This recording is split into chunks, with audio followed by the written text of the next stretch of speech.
আমি মন্দিৰলৈ আহিছোঁ, বৈশিষ্ট্য মন্দিৰলৈ। এতিয়া আমি অকণমান হয়তো ধূপ চাকি জ্বলাম।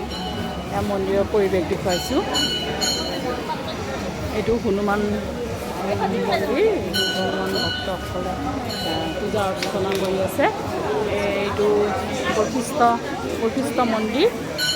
বৈশিষ্ট্য মন্দিৰৰ প্ৰাংগণত আমি এতিয়া উপস্থিত হৈ আছোঁ। সকলো ভক্তপ্ৰাণ ৰাইজ ইয়াত আজি বৰ ধুনীয়া পৰিৱেশ উপস্থিত হৈছে।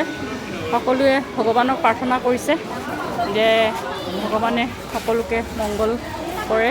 আজি শাওণ মাহৰ প্ৰথমটো ৰবিবাৰ, সেয়ে সকলো ৰাইজে ইয়াত উপস্থিত হৈ ভগৱানক প্ৰাৰ্থনা কৰিছে সকলোৰে যাতে ভাল হয়, দিনবিলাক ভালে ভালে পাৰ হয়, ইয়াকে প্ৰাৰ্থনা কৰিছে আৰু আমিও সেইকাৰণে আহিছোঁ।